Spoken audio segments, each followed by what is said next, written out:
longtime president of Emory University, also served on the Carter Center's Board of Trustees for many years. A legendary figure in Atlanta and around the South.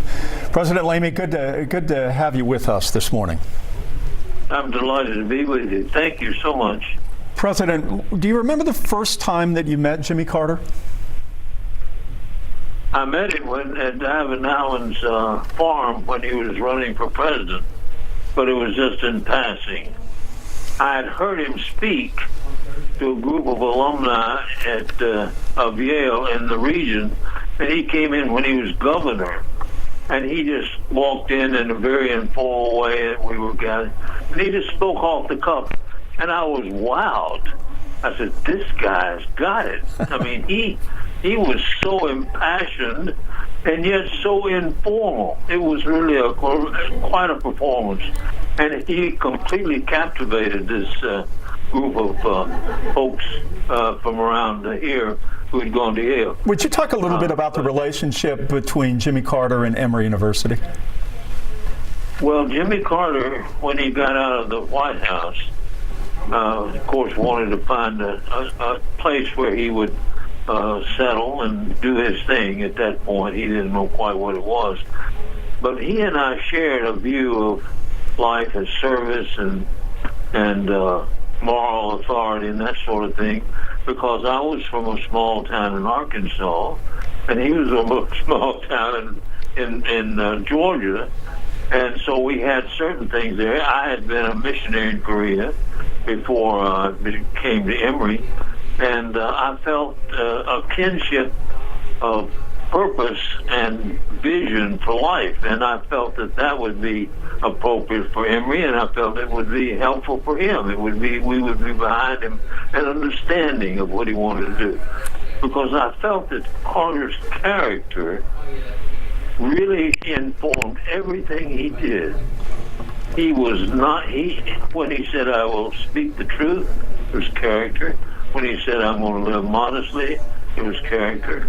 It was when he said he wanted to give peace, when he wanted to pursue human rights, all those things, justice, and this was marked everything in his life. It was this sense of purpose and character, which I much admired and still, of course, still do with the sense of loss.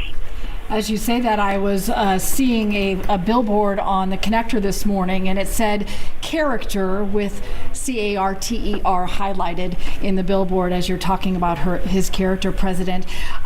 Jimmy Carter joined Emory's faculty in '82, a distinguished professor at Emory. What was the impact directly you saw him have or heard that he had on students here at Emory? Of course, having a former president on campus was an exciting thing for students. When he would speak to classes, they would just be alert and they couldn't eat it up. And then when he gave his town hall meetings once a year, that was even more amazing, because the place was packed. And after a few comments, he would say, I'll take any question, and he would answer anything. So he was totally available. I want to mention, too, when he first got on campus, he had his office at the top of Woodruff Library, and one day he and I were walking across the quadrangle, and we ran into Carl Deutsch, who was at that time down at Emory teaching from Harvard, and he was maybe the foremost international relations expert in an English-speaking world. Mm-hmm. And I wanted to introduce Carter to Carl Deutsch, and I did, and Deutsch took Carter's hand with both of his hands, and he said most earnestly, Mr. President, 1,000 years from now, there will be very few names of American presidents who will still be remembered. Yours will be one of them, because you introduced human rights to foreign policy. And that is a enormously important a contribution to the whole understanding of how we relate to each other. And at that point, President Carter had tears in his eyes, and I did too. It was just so moving, and it was a wonderful affirmation after having felt, when I'm sure he felt, at the low point of his career after having left Washington. And But President, his presence on the campus was electrifying all the time. and President Laney, you once said that, the former president was the only person that used the presidency as a stepping stone. Speak about how he really transformed what it's like, the life of a president once they leave the White House. Those videos that we've been showing as you speak, it's a lot about his time, his humanitarian efforts, things he did once he left the White House. Well, I think once he left the White House, he had the same commitments, but he was freed from the political constraints that he had in the White House. And that's why he was able to fashion his own purposes and goals, whether it was disease eradication or election monitoring or peace building, and as he did in North Korea and in Haiti and other places around the world. And everything that Carter did, he did after he left the White House with a sense of enormous focus and purpose and dedication, with a laser-like determination that I've never seen the like of. My admiration for his capacity for work and discipline is just unbridled. And he was always the smartest person in the room, and he knew it. And this, of course, upset some of the officials in Washington. President Laney, I'm going to ask you one last question here, and then we'll let you go. I know 2 years after you became Emory's president, you were able to garner the largest gift ever to an American educational university or college, $105 million from Robert W. Woodruff. Can you compare Robert W. Woodruff to Jimmy Carter, and are those two of the most influential Georgians that you ever met?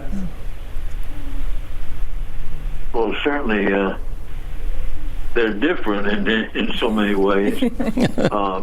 Mr. Woodruff was born to wealth, and he was a marvelous person and salesman. He knew how to build the Coca-Cola empire, and he was a very, very shrewd and very wonderful person and businessman.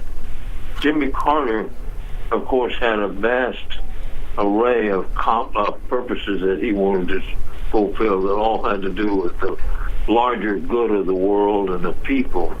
And you think about all the things he did were all expressions of that. I keep thinking about the modesty with which they always lived. They even lived modestly in the White House, much to the chagrin of the people there. They lived certainly modestly down in Plains all the time. And he forwent. He did not take advantage of his being an ex-president to enrich himself. He gave himself unstintingly to the things that he believed in that would help people around the world.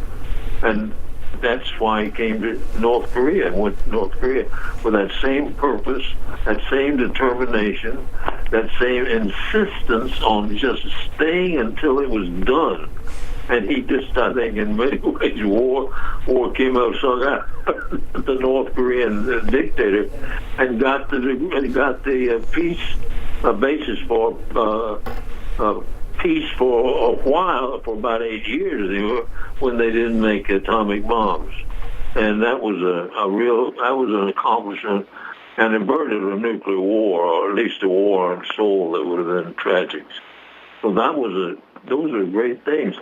And to think that I had the privilege of, working with him in all those years was really a marvelous thing for me and my vote. Yeah. Thank you for your time. We greatly appreciate it. Thanks for all of your great work in Atlanta over the years. And to be transparent You're here, very kind. we get our hair cut at the same place. And I listened to President Laney. Oh, really? Yeah, I remember that. I listened to you one day talk about, to the smallest of detail, the difference in SEC marching bands. Oh, my goodness. Which is one of the most extraordinary things that I think I've heard in the last 10 years. It all goes back to the barbershop. it does. Wonderful. You're not allowed All to right. share. Thank you so much. Thank you, President. Appreciate it.